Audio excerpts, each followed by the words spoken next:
everybody afterwards. So that's just started now. Okay, so thank you for joining us this evening for our first of our Living in the School workshops based on female-friendly environments. We're going to kick off this evening just looking at some of the work that we've kind of already started to do. So I'm going to hand over to Gemma, who's going to just give you a brief overview of what's already gone on over the last kind of 12 months or a little bit longer. Well, thanks, Danny. Hi, everyone. Yeah, I'm Gemma from Staff Survey. Just to give you, like I say, a little bit of a starting point, I think it was about last summer when we started a bit of a project around making sure that we were able to support every girls and ladies team in Staffordshire to have a period starter bag, a starter kit. And we kindly we're working with the Staffordshire Girls and Ladies League, because they were already offering a little bit of an opportunity already within the league for anyone that might need access to products. But I don't think it was taken up very much at the time, because maybe people weren't aware that they could access some support from the league. So we worked closely together, and kindly Linda, who will come on and tell us a lot more about period power in a little bit, kindly donated a large number of some of the products that we were able to put into the bags. And they were, you know, like I say, distributed across every team ready for the start of the season. And a big part of it was, one, to obviously allow everybody to have some access to products, but also to kickstart that conversation. And we know there's still a lot more of that conversation that needs to go on, which hopefully, like I say, workshops like this will hopefully start to continue that kind of awareness and education for everybody to pass on amongst their clubs and leagues. But we also put together some digital assets, which if you've not seen already, we can share after the call with hints and tips, you know, just little things that people might not have realised can be really big impact for girls and ladies within football in particular in our case. So we'll share those afterwards. And then moving forwards, I think that I know the Girls and Ladies League are continuing to provide that support for next season as well, so everyone can refill the products. But it's just making sure that clubs and leagues are aware that there is support should they need to, but also the responsibility to try and provide those access to those products themselves in particular. And just that big piece, I think, in particular, I know for myself working in football, it's been the talking about it. I don't think I've ever talked about it myself as much as I have done in the last 12 months. And now within the office, very comfortable that we just kind of have these open conversations, which I probably thought people didn't want to talk about, particularly the males in the office, but they've been more than happy and comfortable to have that. But until we started to talk about it, no one, it's almost like a bit of a taboo subject. So that's kind of what we've done so far, unless I've missed anything, Danny. But yeah, we can share some of the assets, the digital resources that will hopefully help you within your clubs. And then if there's any further support at the end, I'll go into that as well. Yeah, that's great. Thanks, Jem. And the only other thing I kind of got to mention, I got it on the last bit of the slide there, is we've started running our kind of equal game workshops and equal game support with our ambassadors now this season as well. So if you want a little bit more support around kind of club environments, making sure kind of there's things in place to support female and girls teams, then obviously kind of that's there and available for us now. We've got a couple of workshops coming up, which I'll kind of go over a little bit later on in the call. I think I'm just going to put people now. Kelly, are you with us? Yes. I am with you.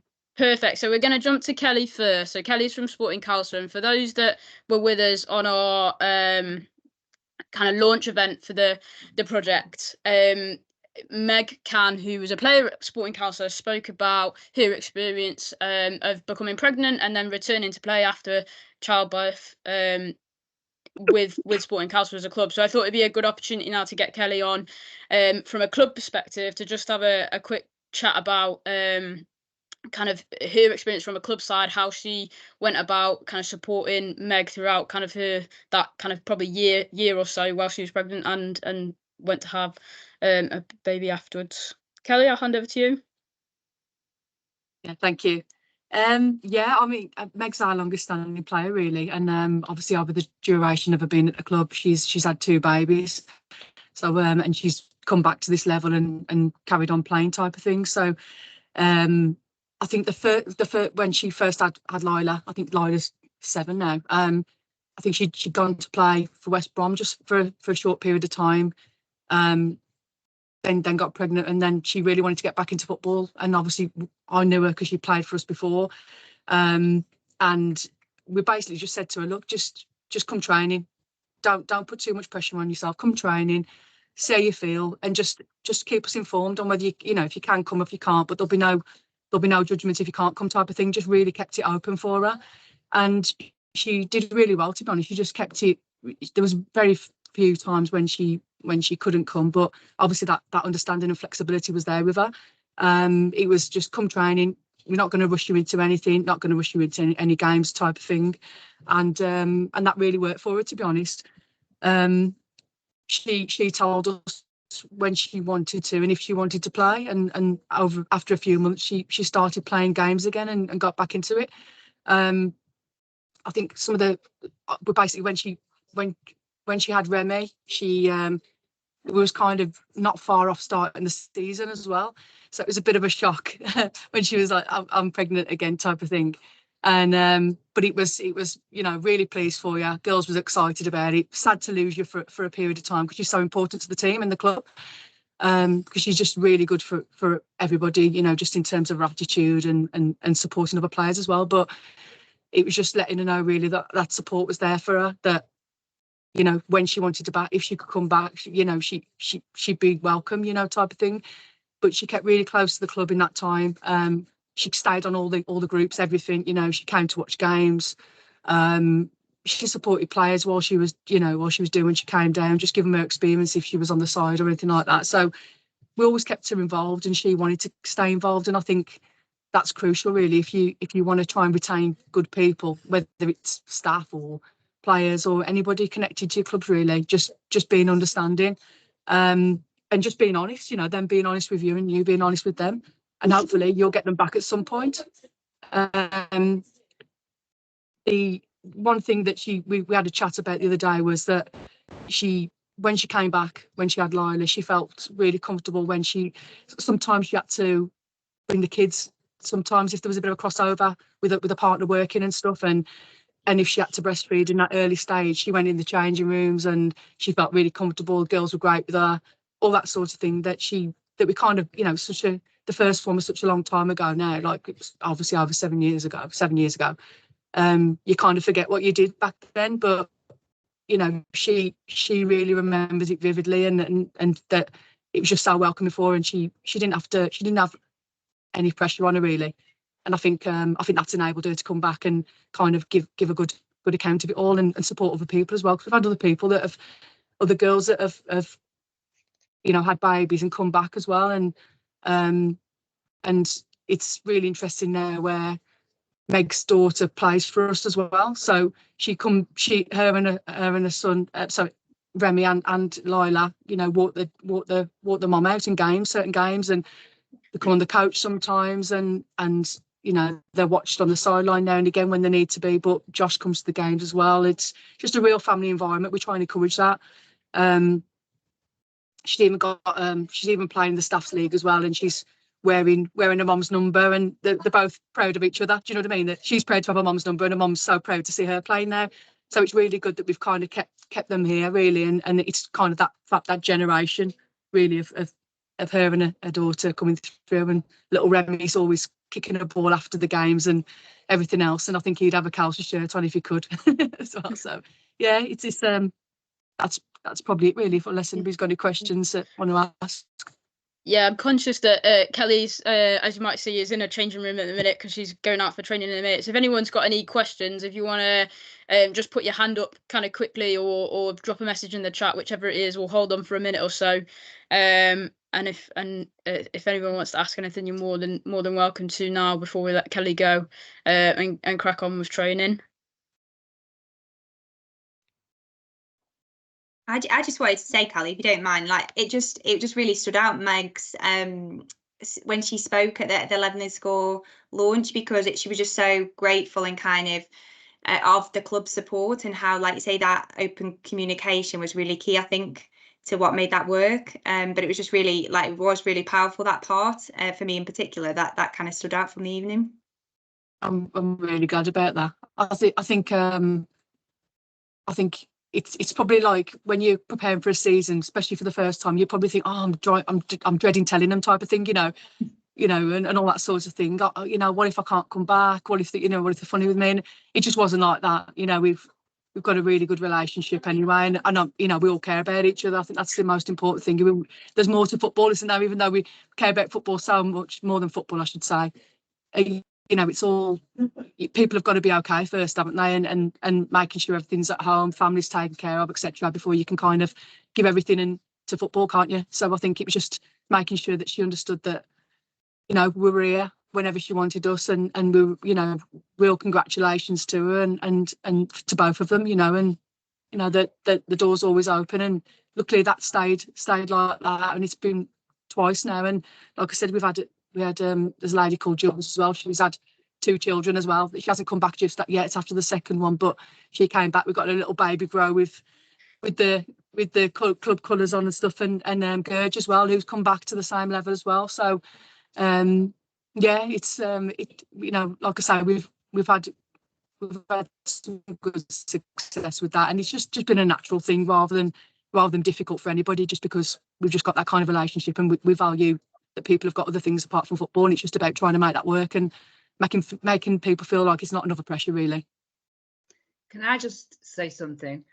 Coming from outside of the footballing teams and the footballing world, apart from my massive support for a particular club in Manchester, it's just amazing how much more women and girls have to manoeuvre their lives and balance their lives just to go out and do the sport that they love. They've got to think about the children, they've got to think about breastfeeding. You don't even think about having to, cope with those sort of issues, and it's just amazing. And it's just amazing that you're getting the support, because what I've seen from the grassroots teams over the last couple of years since we've been speaking to you guys is that you're getting a lot of support from the guys there as well, which is really, really good. It's so important. It's so important. Well done, anyway. Yes. And then the next stage. I was just going to say, your next stage is be able to breastfeed while you're sitting watching a game without doing anything. Yeah, exactly. Just on that point as well, like, when you said about the support from the men as well, like, we had a male manager at the time. I'm the chairwoman, but I wasn't actually managing the team or anything at the time. But Steve at the time was brilliant as well. He was like exactly the same as me, really, and they all understood everything and was just really supportive, and just, the end of the phone if you need anything and type of thing. So that was really good as well. But he's just a really good guy type of thing. So, but yeah, I think it's just like you say, this is another thing, like, without going on too much, it's like, like trying to recruit people and trying to get more female coaches on board. You always feel like it's difficult to get women to transition from playing, and that's difficult in itself with all that balancing, but also from playing to coaching and giving up that extra time and doing extra stuff as well, because it just seems like it's impossible sometimes. And not saying men haven't got anything to do on it, obviously, but I just think it's the norm, and it's usually a bit more traditional for the female to kind of look after things at home and have a lot more balance to kind of work out, that traditionally, So I'd like to kind of just do a bit of a survey one time and just see what stops people doing that extra stuff, and getting on the coaching ladder as well. That might be thanks very much for that, Kelly. That might be a really good point, actually, to bring in Alex from the uni now, because I know he's done some research with Staffordshire University over the last few years really. And so we've got Alex with us tonight, who's going to share a little bit about the European Women in Sport project, which has been going on at Staffordshire University for the last few years. And so I'll kind of swap things around a little bit. Sorry, Linda. Just because Alex has let us know kind of that he could do a shooting off as well. So I'm going to jump to Alex first, then we'll come over to you afterwards, Linda, if that's okay. Okay. Thanks, Danny. Apologies, Linda. That's fine. I've got nowhere to go. I feel really sad. I've got a daughter to pick up from gymnastics, so I appreciate just squeezing in there a little bit earlier. But yeah, hello everyone, lovely to be here. Yeah, as Danny said, I'm from the university, Staffs University, and hopefully you'll see us collaborating with Staffs FA a little bit more, because there's a big partnership that's going to be announced very soon. I head up the Department of Sport and Sciences, and what I've been trying to do over the past few years is make sure that we're a bastion for advocating women's sport, not just football, but women's sport and physical activity, and real advocates of equality there. And as Danny said, we've been undertaking quite a big research project. It all started in 2020 during COVID, and it was a European Women in Sport programme that was funded by the European Commission, and we had partners across 6 countries, UK being one for us at Staffs, but then France, Poland, Bulgaria, Spain and Finland as well. And what the purpose of our research was just to try and find out best practices of what's going on to support women's football in particular. And then the next stage will be looking at different sports like rugby, hockey, whatever. But we focused on football, and it all stemmed during 2020 during lockdown. So in spite of being in lockdown, we still managed to travel across all these different countries, work with colleagues based at universities, but also football clubs, to find out what's going well and how we can accelerate on the good stuff that's going on. And it's amazing for me just to see in that time period from 2020 to now, a bit like what you were saying, Gemma, of how much the stigma has been broken down about certain elements, and actually conversations and more sympathy is being developed, and there's appreciation there. And I think I'm very much on your side, Linda, there, in saying we're about developing allyship. So it's men's place as well to understand how we can grow women's football and drive that equality. The project itself, though, was a big one. It was looking at grassroots all the way through to elite level, and it was looking at 3 what we called axes. One was visibility in the media. One was about governance, so getting policies in place, looking for that equality, and things like standalone clubs or integrated clubs was quite a big thing that we looked at. But the bit what we specialised on, I had the privilege of working with a colleague, Jackie Forsyth, was on the performance aspect, the physiological components of women's football.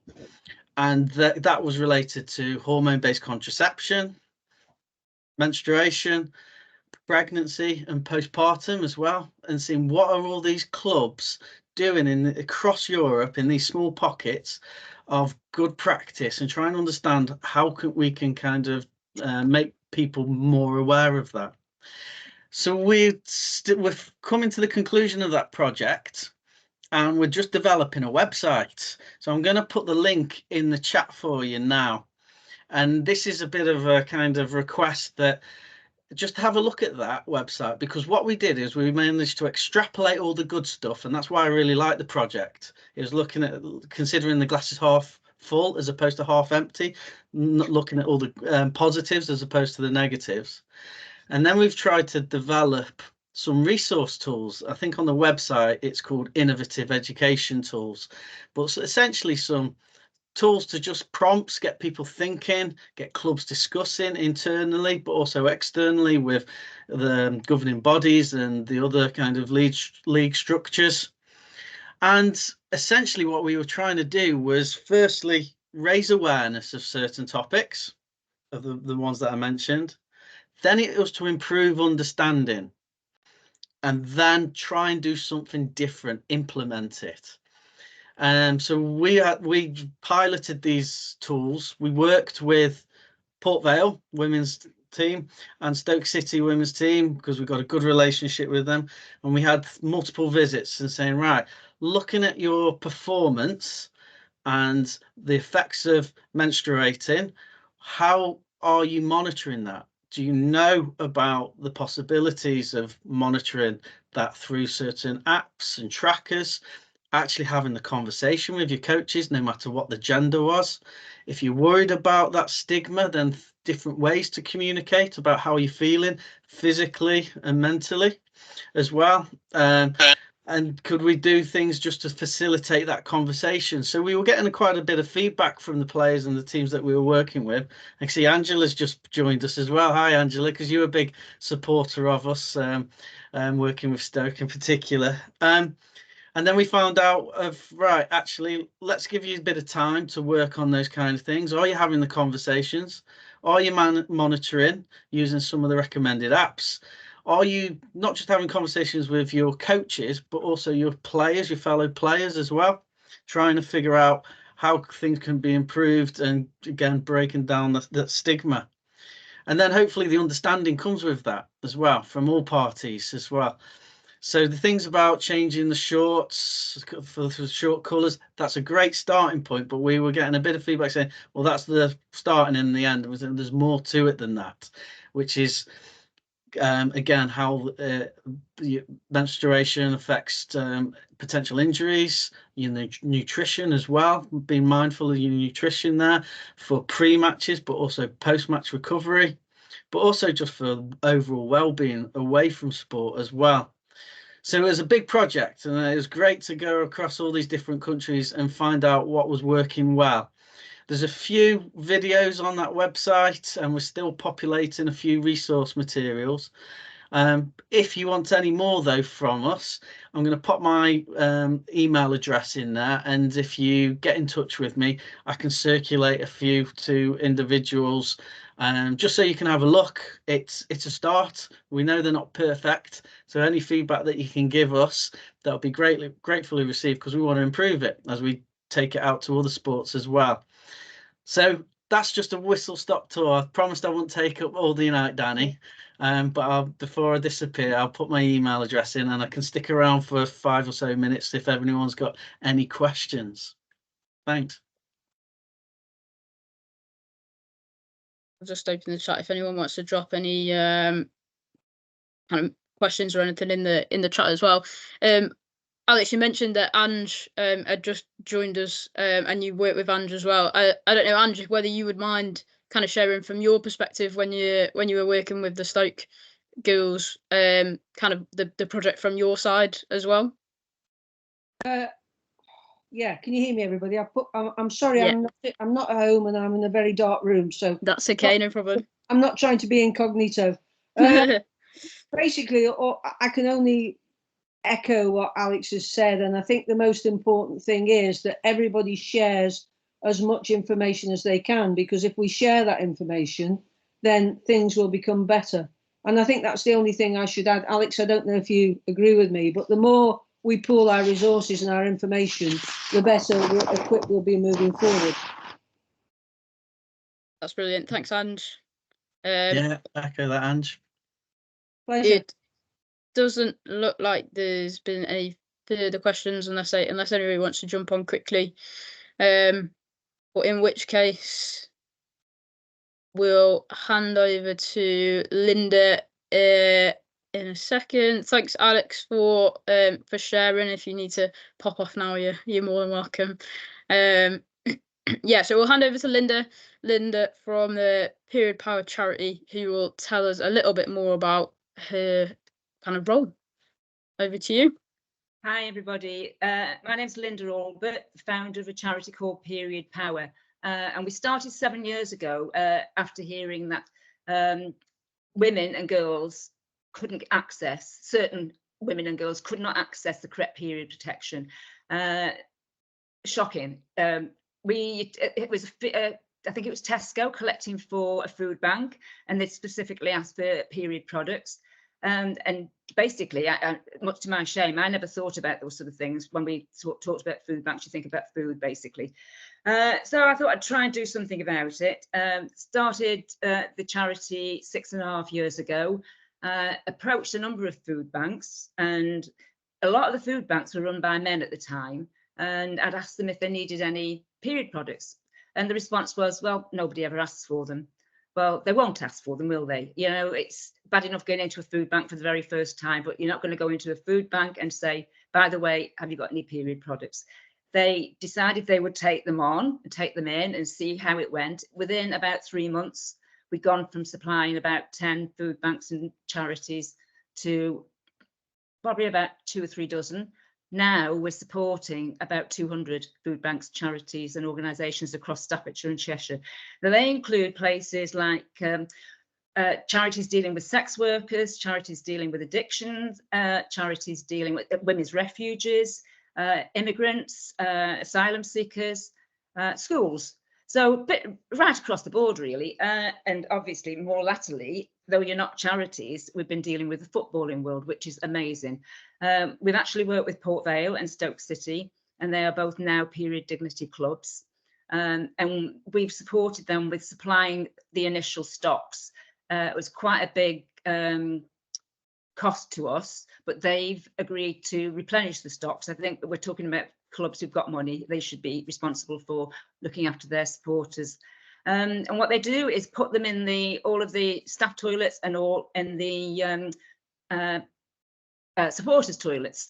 So it's a no-brainer to me as far as I'm concerned. You know, you look after your supporters, you look after your staff, and we talk about sort of going into a toilet and expecting to see. You'd expect to see toilet paper, you'd expect to see soap. Why shouldn't it be in every single public toilet and staff toilet? We should have period products available freely right across the board. We did find, going back about 4 years ago, we were approached by one of the largest academies in the area and asked if we could go in and support them because they were told that girls were bleeding through their clothes and there's bloodstains on the school chairs. And they knew of it, probably about 2 dozen girls every month would not go to school for a week, and they found out why. They were on the period. The parents couldn't afford to buy them the period products. So we're losing a lot of girls, and you know, the potential of girls growing up to be doctors, nurses, lawyers, footballers.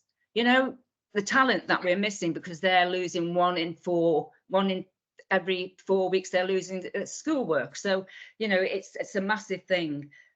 We're also very, very concerned about removing the stigma surrounding periods in general and menstruation.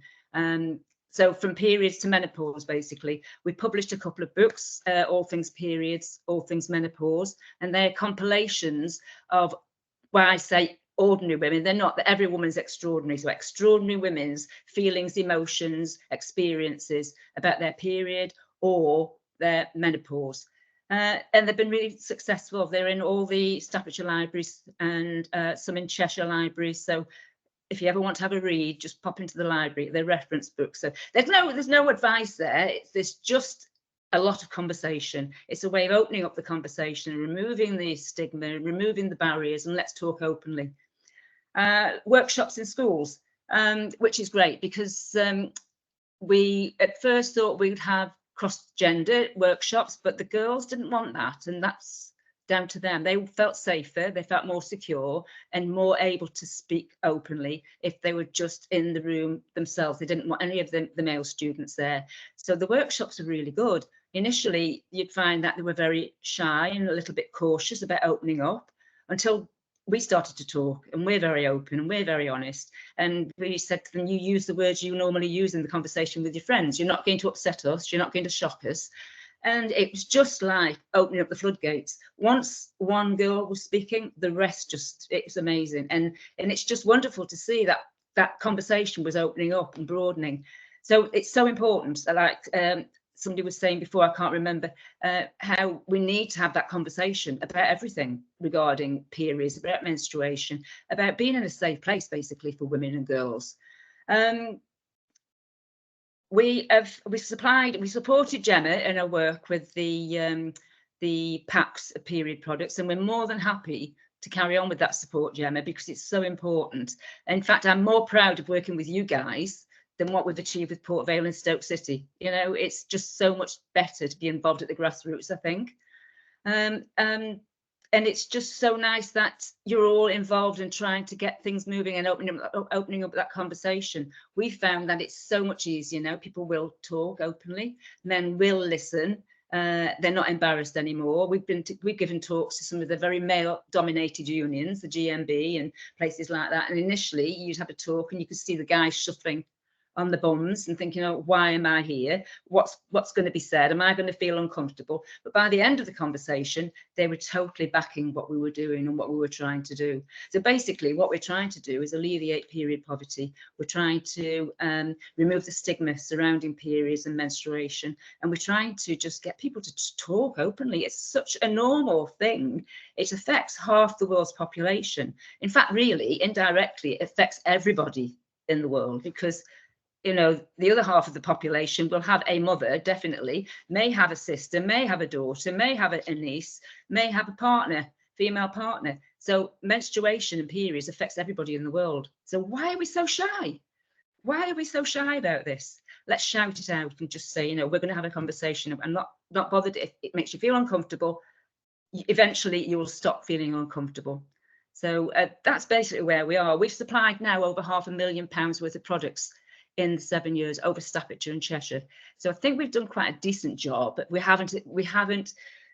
wanted to eradicate period poverty in our area. We haven't done that. It's going to carry on. And as long as there's any type of poverty, there'll always be period poverty, because buying period pads is way down the list of priorities for women, especially if they're mums. You've got to feed your kids, you've got to clothe your kids, you've got to heat your house, you've got to pay your rent, and all of these are going up. These costs are going up all the time. So period products are way down the list. So basically, quite often, they're using alternatives, which is socks, old material, toilet paper, not going to school, not going to work, not socializing. They're losing an awful lot of their lives because they haven't got the access to the correct protection. So we're going to keep banging that drum until everybody has that protection and that access. So that's me in a nutshell, or us in a nutshell. I mean, you know, there's a lot more to us than that, but I just wanted to keep it as concise as possible. And if you guys are interested in finding out more about us, just check us out on Facebook. We're very busy on there. There's always something popping up all the time on Facebook. So it's Period Power, AL Albert, but you'll be able to check us out. Just look for Period Power and we're there. Thank you. That's brilliant. Thanks, Linda, for sharing. If anyone's got any questions for Linda, feel free to kind of jump in now and or put a little message in the chat. Could I ask, I suppose, like a cross question with the FA, just in terms of on the back of kind of having this collaboration and supplying kind of products, is there anything else that you think that you'll kind of be doing? I'm just thinking that I'm kind of working with a team of you know, under 11 girls, and they're probably going to start facing some of these issues, you know, in the next year or 2 or 3, and you know, just kind of wondering what clubs could do in those kind of situations, and whether you've got any kind of training materials or any kind of brochures or info to support that. Is that question to me or to Gemma? I don't know. Can I just say something? We're more than happy to come along to any of these talks that you give to your girls to have a chat. More than happy. And I think it really is important that we're aware that young girls start their periods at a much younger age. We're talking about an average age of 9 at primary schools now. So in my day 100 years ago, nobody I knew started their period at primary school. We were all in their early teens, 12, 13, 14, 15. And now they're little girls. They're not women. They may be physically women, but they're not emotionally women. So they need an awful lot of help and support. And they need to understand that they can go and talk to people. And yeah, I think I'm just thinking about things like them getting caught out, you know, or what have you when they're training, and obviously we've got the kind of products, but it's kind of how to let them know that they're there, I guess.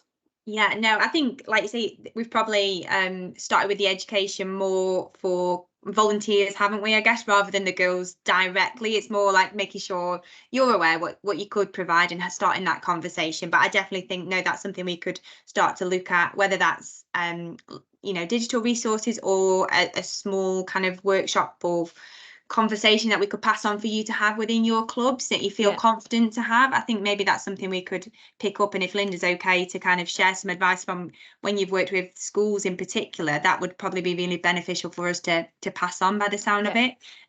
Because like you say, especially as it is getting younger, I think when we were first talking about what age do we supply the products to, we were like, well, we can't just say under 9s or under 10s and assume everybody else is not going to come on to their periods for the first time. So I think, yeah, if we go back and kind of look at how we could best support you, I think that would probably be something we're really keen to do so, to make sure that you feel comfortable in starting that conversation. Yeah, great, thank you. Problem. Well, and Similarly- great work, Linda. Thank you. Yeah, I was just going to say, similarly, I think if anyone's got any suggestions and stuff as well of something that you think would help, feel free to let myself or Jem kind of know, and we can kind of sit behind the scenes and start trying to pull some of these stuff together for you guys to use on the ground. I'm gonna just quickly go over there we go, our equal game.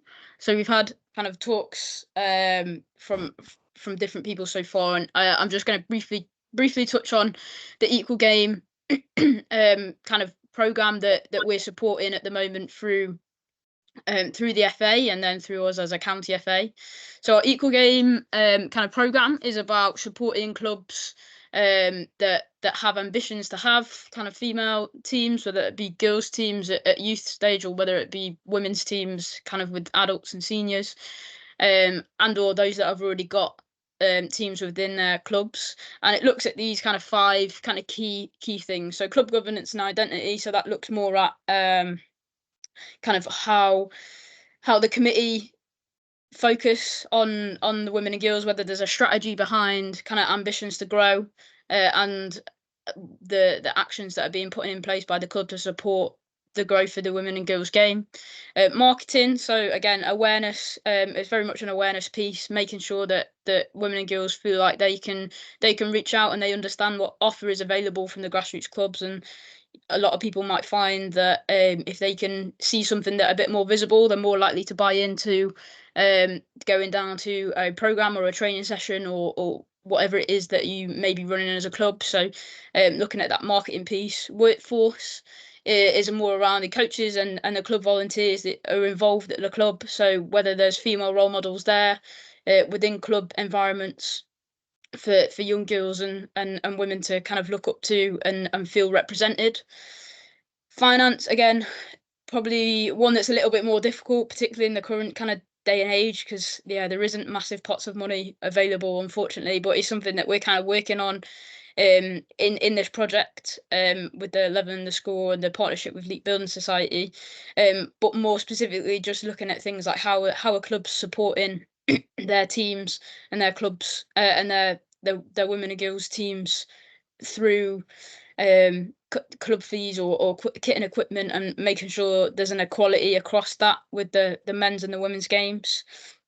And lastly, facilities. And I think the one, again, like I said before, there's not loads of money out there, and we can't go around giving 3Gs to everybody, unfortunately. Although that would be brilliant. But facilities, looking more at, have we got these period products available in these facilities? Are changing rooms clean and have got working doors and locks and stuff for people to feel kind of safe in them environments, and that we're playing at clubs which have got facilities, and it isn't just a council pitch in the middle of nowhere with nowhere for people to go and go to the toilet and get changed and things like that. But I think similarly, more broadly, for those that are growing the women and girls game within their clubs at the moment, looking at, are we creating a safe environment for girls and women at their club to be involved? And I think something that's worked really well for some people is having girls and women training nights, and I would very much advocate that if it's something that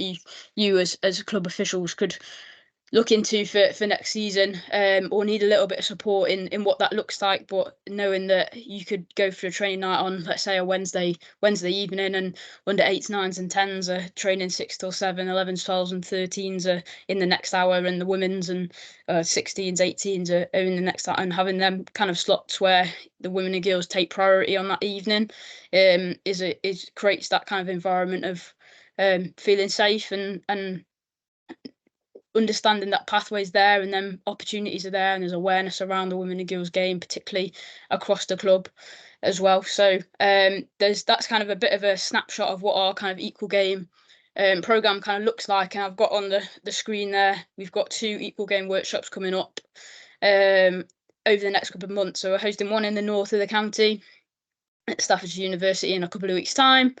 And we're going to have one in May as well. I'm waiting for a confirmation of venue at the moment. So I've just put May at the moment, with a venue to kind of be confirmed at a later point, and I'll get that information out to you as quick as I can when we've got a confirmation on that.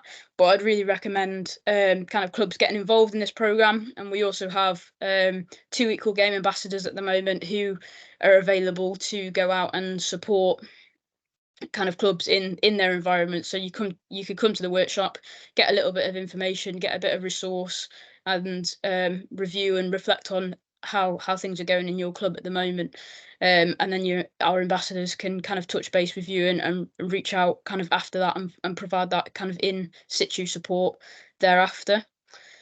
Again, if anyone's got any questions on the equal game programme, feel free to shout up now. But that's it from me. Again, if anyone's got any questions for any of us that have spoken this evening, feel free to just shout up now. I'll be online for another few minutes, and we've managed to wrap up just a little bit earlier than we said. But feel free to kind of stay online if you've got any questions for any of us here. And I've just put the contacts for myself and Jem at Staffordshire FA. So if you want to follow up with us about anything specific, kind of feel free to get in touch kind of after the workshop, and we'll send some information out to you as well thereafter. Jem, anything from you before we wrap up? No, I think that's it. There's been a few links shared, and Chris has asked if we can put the links in the WhatsApp group afterwards as well. So we'll make sure anything that's been talked about and shared tonight, any of the resources, Danny will make sure that they're included on kind of email and WhatsApp groups afterwards. Oh, and the link for the WhatsApp group someone has asked as well. Yeah, no problem. I can share that with you now, actually. So we have our Women and Girls community, which is available for us to share. So this is a group. I'm just trying to pull up the link for it now. Yeah, this is a community where I'm posting not overly regularly at the moment. We're still kind of working on best content for the group, but kind of looking to share as much information as we can and opportunities that are upcoming within our Women and Girls community. And we're in the process at the minute of building the groups kind of within that. So we've got our women's coach development group that sits within that community as well. And we've just set up a WhatsApp group for our equal game clubs as well. So I was just talking about that project there, and we've got a group that's specific for the club officials, which are involved kind of in the programme at the moment, and will be available for more people to kind of come and join us kind of throughout the next kind of moving forwards, really. I'm just trying to find the link for it now. Bear with me a second and I'll try and post it in the group. Try on my phone. I think just to finish off while you're finding it, Danny. Massive thank you to everybody for joining us tonight, and thank you, Linda, as well for coming on and talking and everything that you've supported with this season. And I know you have done some clubs beforehand as well, haven't you? So it's amazing. More than happy to carry on as well. Brilliant. Thank you very much. And if anyone doesn't need any support, please do let us know and we can liaise with Linda. We've still got some products ourselves. If anybody does need anything, get in touch and we can help you with that. But a big thing is just keep having that conversation. Like you say, we'll try and support with some more information targeting specifically the girls.